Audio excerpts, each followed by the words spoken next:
Welcome back, guys, to another edition of Rage Against the Dice. Today we're doing a unboxing video on the new game Test of Honor by Warlord Games. I'm a particularly big fan of Warlord Games anyway. I play Bolt Action. I'm really looking forward to their Doctor Who, and there's a number of others that I either play, so your historical side of things, or that I'm looking forward to getting in the future. But today I really want to concentrate on this Samurai Miniatures game. It's just dropped through my door, and I certainly want to give it a go. So I'm just going to pop the camera down now, and we're going to look at this together. Other than to take some of the heavier packaging off, like your shrink wrapping and stuff, I haven't looked at this. I haven't looked at any of the sprues. I haven't opened the rule book or anything like that. So we are going to be sort of playing it, spotting everything in it for the first time together today. So there you go. Let me just drop this down. Now, you may have heard me mention in the Rumbleslam video about the type of box. Now, these are the type of boxes I was talking about. The detail on it is fantastic. As you can see, the artwork's amazing.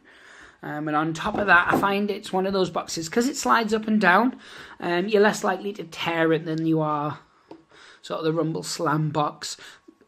So on first impressions, it certainly looks like a higher quality of product. That's not to say the game itself is going to be better, or the miniatures or anything like that. I just mean purely on aesthetics. The box itself looks really good. Now, you get this cardboard scenery, which seemingly some have popped out, or one piece has popped out already. So I'm just going to pop these out as we're talking, and I will show you them one by one. I know you can buy this type of furniture elsewhere, so if you did want to build your own boards, I know TTCombat at the moment have a lot in. Firestorm Games have a couple of different sets from different manufacturers. Warlord have some on their own website as well that you can definitely check out. But these cardboard ones look really, really nice. As you can hopefully pick up on the video there, the detailing. Let's look at some of the little houses. And these are perfectly acceptable. And these are what we're going to use when we do our first playthroughs. Even if by then we have got some other buildings and stuff painted up. Just because that way when you're watching it, you can see exactly what you'd be using if you picked up the box. And then as you can see, there's some more there. I'm not going to pop everything out because that's going to make for a slightly less than exciting video. You can see there is the thickness of the card. I'm just going to try bending one to see. So it does have some bend in it, but I have to put a bit of force on it to get it to bend. So if you are going to solely game with these bits of terrain, they are going to last you quite a bit of time. And again, I'll just pop out one token just to... That's a tough token. Some of the other tokens I use for other games, Project Z being a main example, because that's by Warlord Games as well. I find the tokens on them a bit flimsier than this. Not to say that the tokens aren't adequate, they do the job perfectly well. It's just these have a bit of a sturdiness to them, which I do like. In terms of the rulebook itself, it's not a thick book, which is advantageous for a skirmish game, especially if it's one you just want to pick up and play. The detailing in the book, as I've just opened it here, this is the first time I've seen it, same as the first time you guys have potentially seen it. Writing's clear. It fits with the theme in the background. It doesn't seem overly pretentious with loads of artwork to pack it out. So it is giving you diagrams and things as well. So it's giving you just what you need and nothing more, which I think is really nice in this day and age. I mean, you've got a couple of little pictures here and there, but nothing that's taken up a full page. It shows you what the different terrain pieces are that come in the box as well.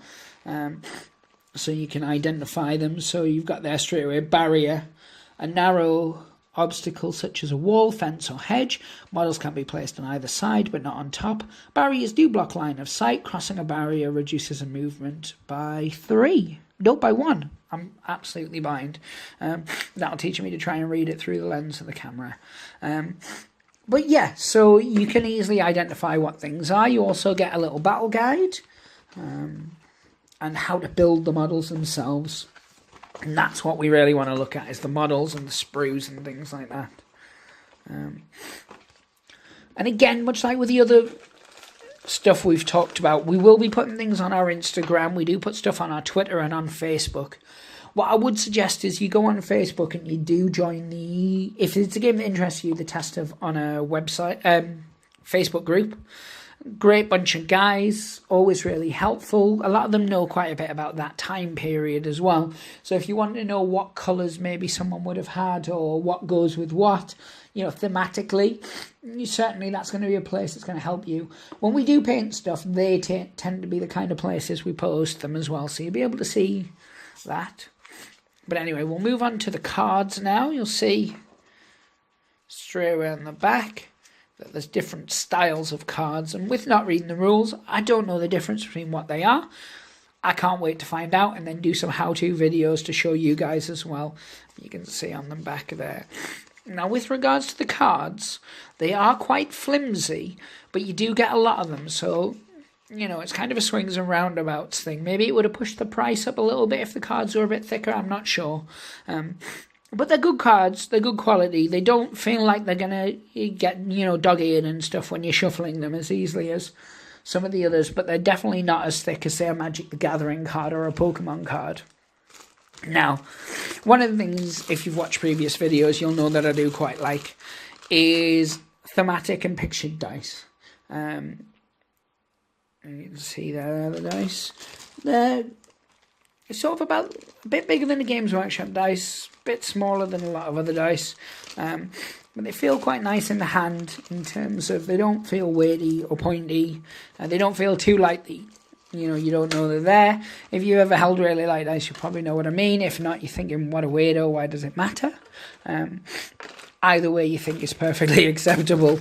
There's no right or wrong there. Now, these come with the little bases where you can put 3 models in one base as opposed as a formation or a unit, one would assume, from the artwork seen. They are really nice quality. They're exactly what you expect from bases from Warlord.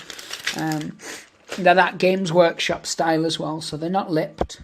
Warlord miniatures on the bottom there. Now what we're going to do is we're going to look at the sprues. I'm going to try and find some heads and things to have a look at those. So right there, we've got our heads.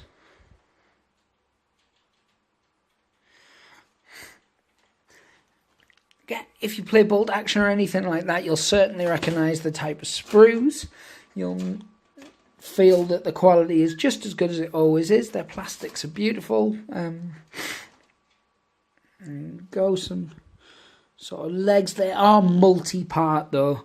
You know, this isn't one of those games where you're going to be able to plug and play straight out the box. There's going to be assembling, mold line removal, painting and things like that to go through first. So we won't look at all of them because with them not being built, it is kind of just a sea of grey. I'm trying to see if any are specifically different. There are some plug components though for ease of gluing.